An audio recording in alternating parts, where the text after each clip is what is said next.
What's up YouTube, it's your boy Nash here. Welcome back to the channel and welcome to another episode of Yu-Gi-Oh's Biggest Issue. This week's episode is going to be intriguing because I'm going to be talking about Hidden Arsenal 5 Steelswarm Invasion and the September 2011 ban list.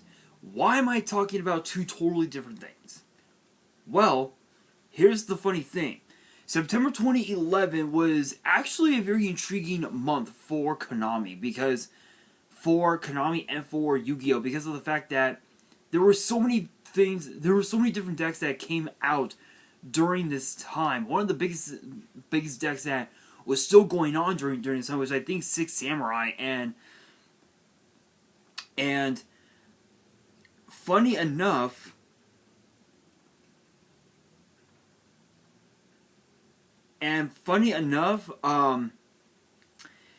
yeah, the format completely changed during this time because during this time we were still technically under Tengu Plant format, in which Tengu Plants completely took over the meta right up until Hidden Arsenal 5 came around. Ironically enough, and you guys know I've talked about this before, I don't remember much about the meta back then from back then. Because I left the game right after SJC Charlotte in 2007, and I didn't come back to the game until, like, what was it, I think it was like mid-spring to 2016, right around the time that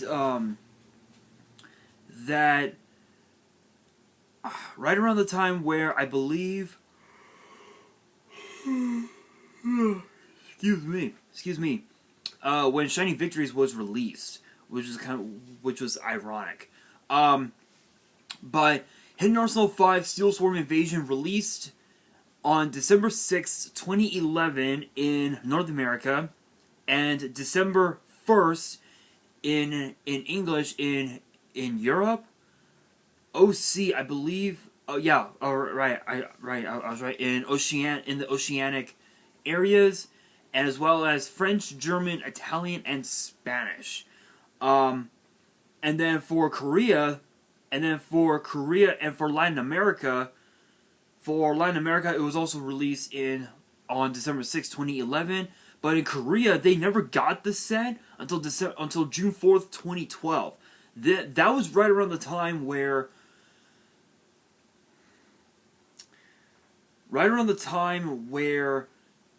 wind-up format had came into the fold, and this set actually became very unique. This became arguably one of the most unique sets in the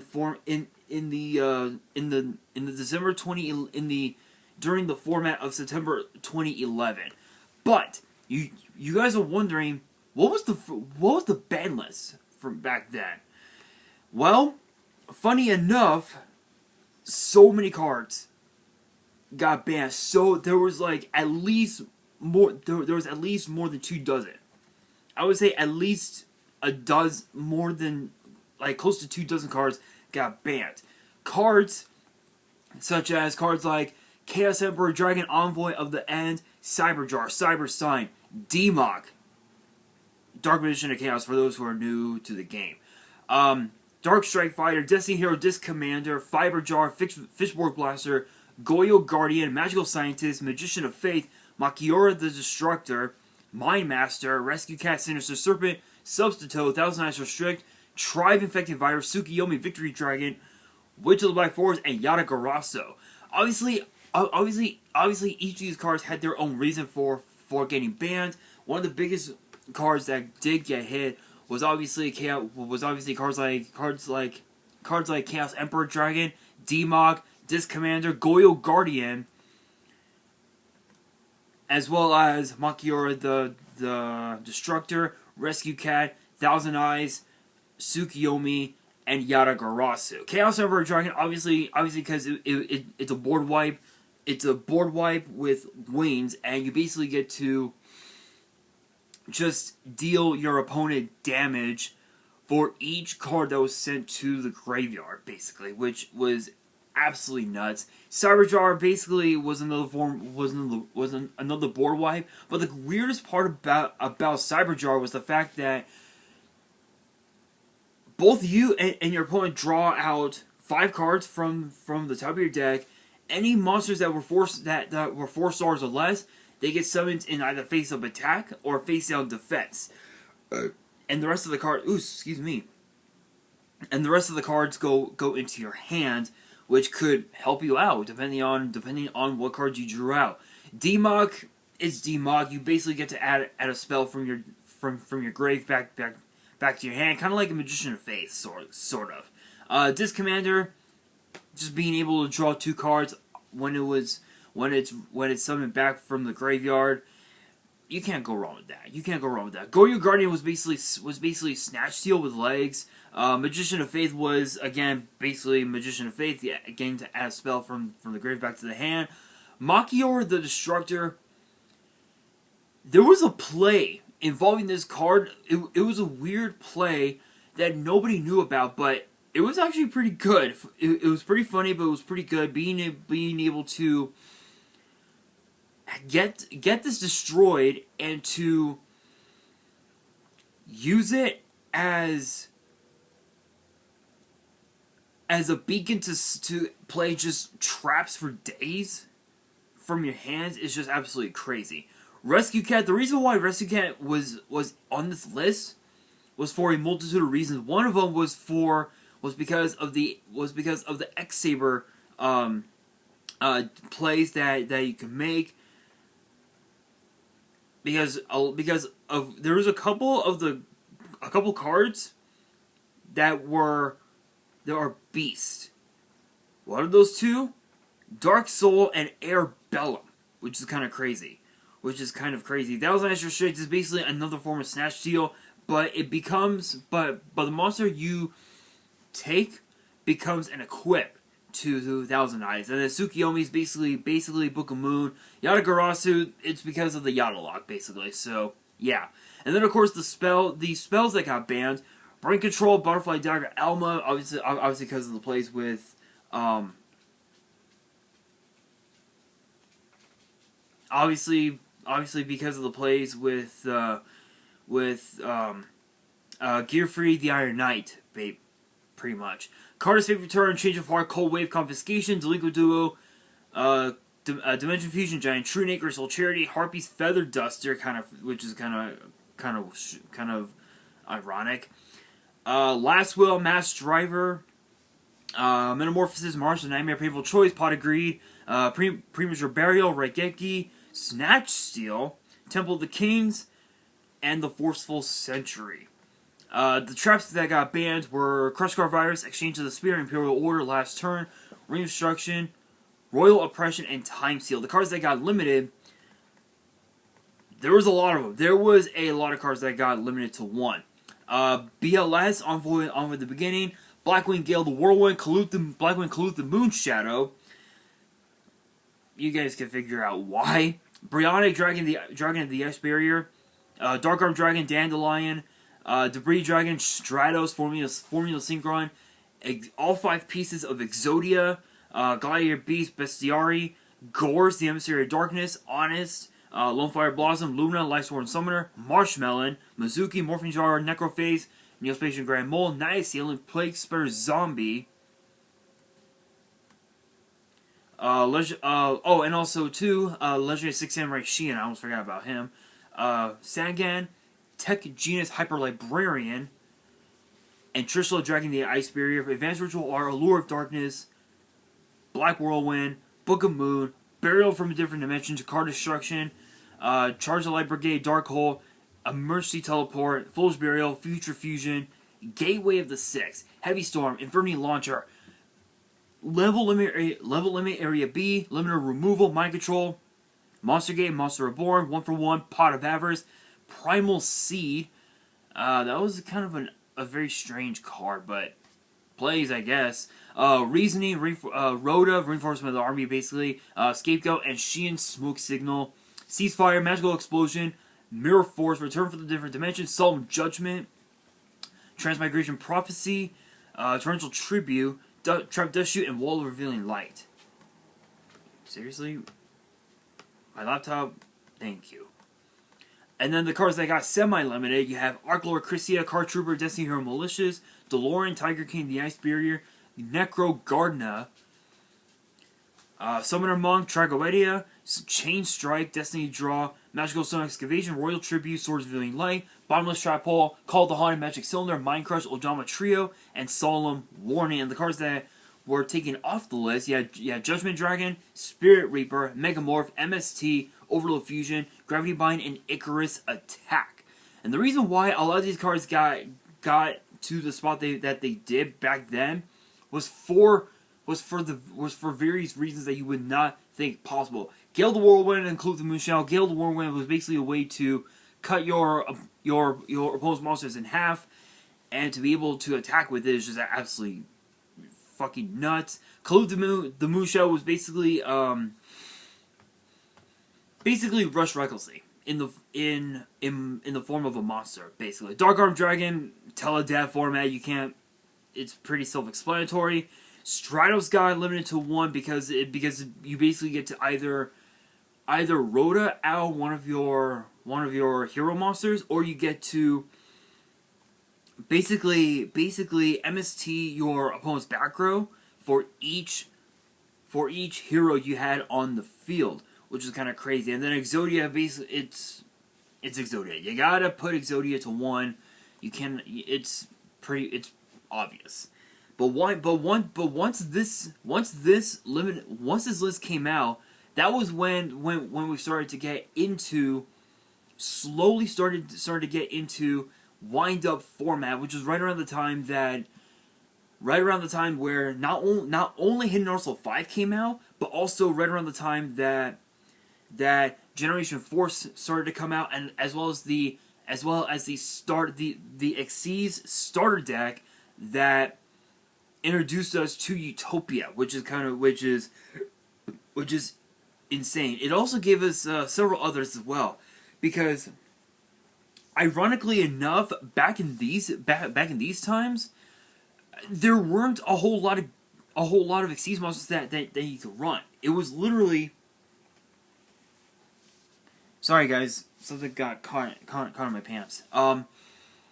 Anyway.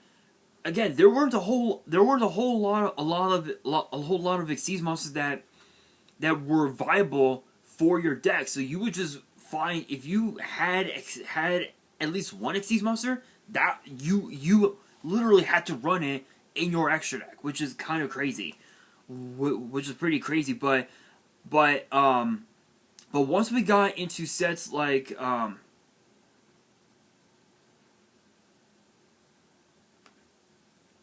But once we got into sets like Hidden Arsenal 6, Omega Xyz, and several others, starter decks, structure decks, that was when the meta for Xyz monsters started to really, really come in. Now, to go through the card by card, as far as Hidden Arsenal 5, there were no Xyz monsters in this set. None at all. There were tuner monsters, effect monsters, fusions, and synchros. No Xyz. But to go through the card by card, yeah, Gem Knight Garnet, Gem Knight Sapphire, Gem Knight Tourmaline, I believe is how it's pronounced. Gem Knight Alexandrite, Gem Knight Armadillo, Gem Armadillo, Gem Merchant, Lava Miller, Soaring Eagle Above the Soaring Land, Lava Warrior, Prominence Molten Swordsman, Lava Forest Sprite, Kayan the Master, Magma Blacksmith, Lava Burner, Lava Judgment Lord, Vylon Q, Vylon Vanguard, Vylon Charger, Vylon Soldier, Gemini Ruby, Gemini Aquamarine, Gemini Topaz, Lavalval Dragon, Laval the Greater, Vylon Sigma, Vylon Epsilon, Gemini Fusion, Soaring Firewall, Vylon Material, Gem Enhancement, Molten Whirlwind Wall, Gishki Abyss, Gishki Vanity, Gishki Marker, Gishki Chain, Gishki Aerial, Gishki Shadow, Gusto Guldo, Gusto Eagle, Gusto Thumbolt, Winda Priestess Augusto, Cam Serenity Augusto, Windar Sage Augusto, Steelswarm Cell, Steelswarm Scout, Steelswarm Gatekeeper, Steelswarm Color, Steelswarm Mantis, Steelswarm Moth, Steelswarm Gearstag, Steelswarm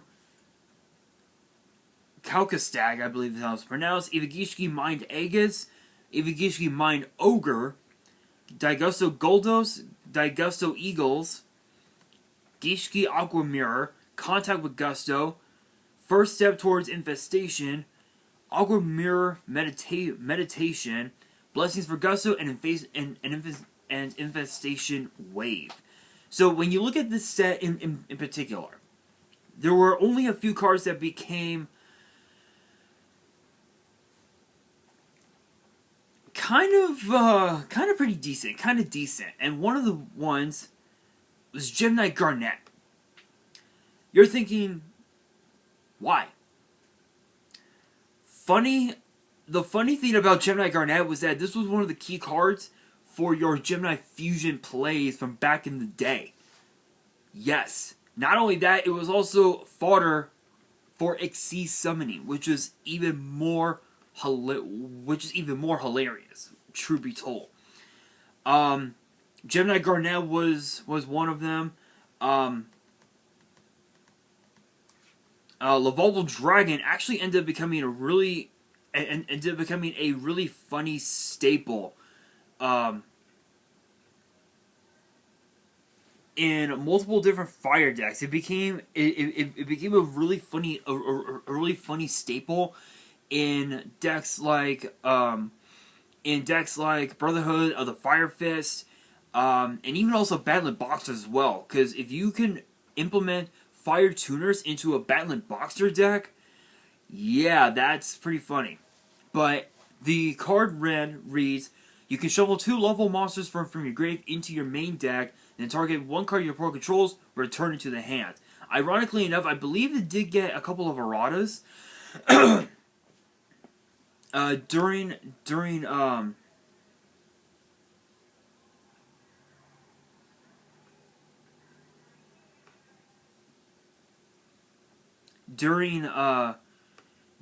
the time that this card was around, and it only got 3 different versions. There was the Dual Terminal 5 version, the Hidden Arsenal 5 version, and then the most recent one, Ghost from the Past, which, funny enough,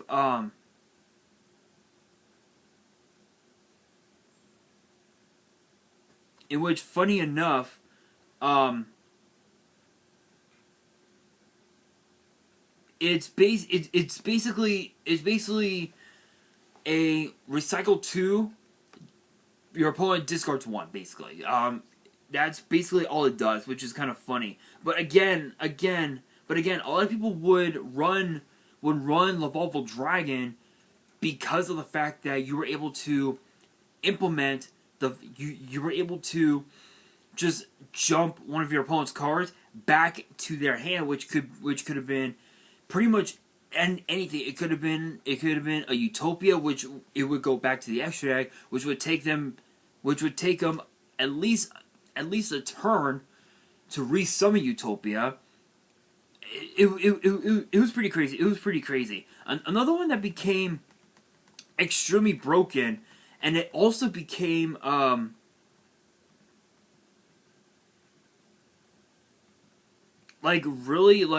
it ended up getting banned.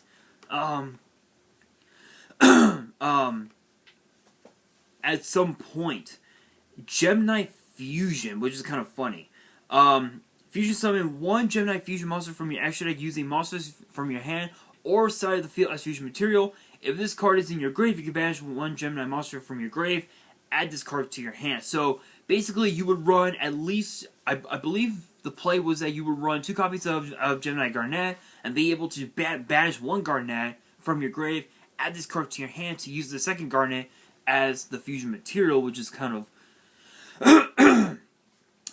funny. But the question remains: what decks did people play during the time that this came out? funny enough, it was pretty much the same decks, but more revamped because people were playing because at some point people were playing Gem Knights, and Gem Knights, I believe, became one of the top meta decks of the format during this time, and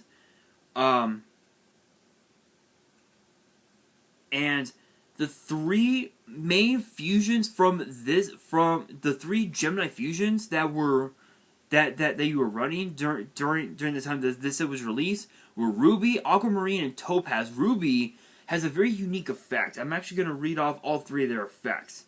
So Ruby actually required Gemini Garnet, which is kind of funny.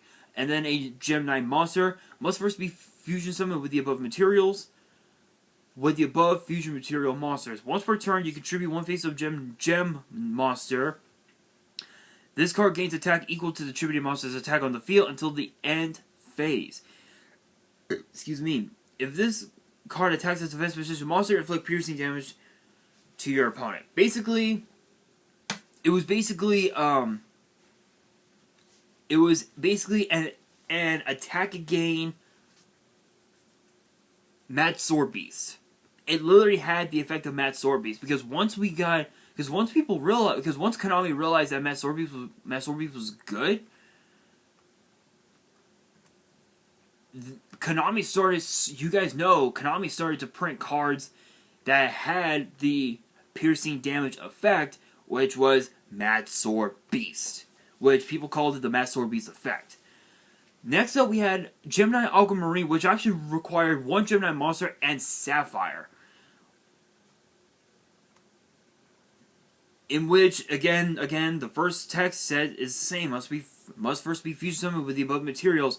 If this card attacks, it is changed to defense position at the end of the battle phase. So basically, it has an effect similar to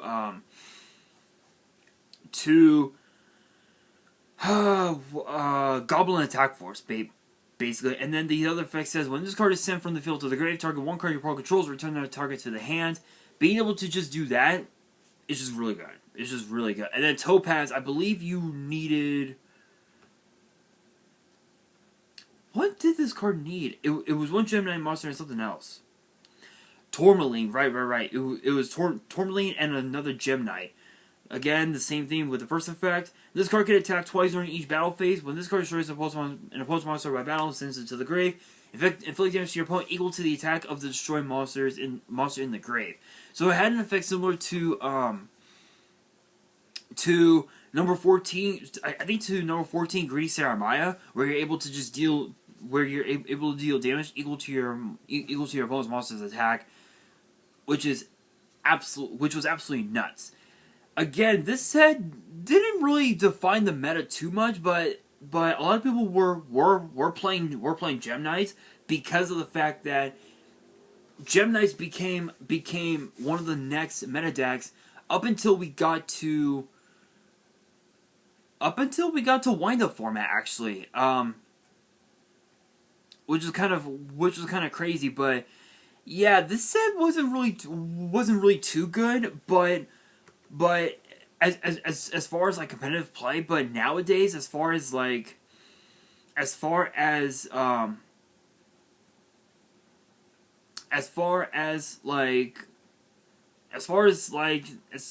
nostalgia factor, this is actually not too shabby. But once we get to Hidden Arsenal 6 Omega Exceeds in next week's episode, it's gonna be rather unique. So I'm actually looking forward to it. But that brings me to the question of the day: what deck were you playing during the time that this set was released? Let me know in the comments below.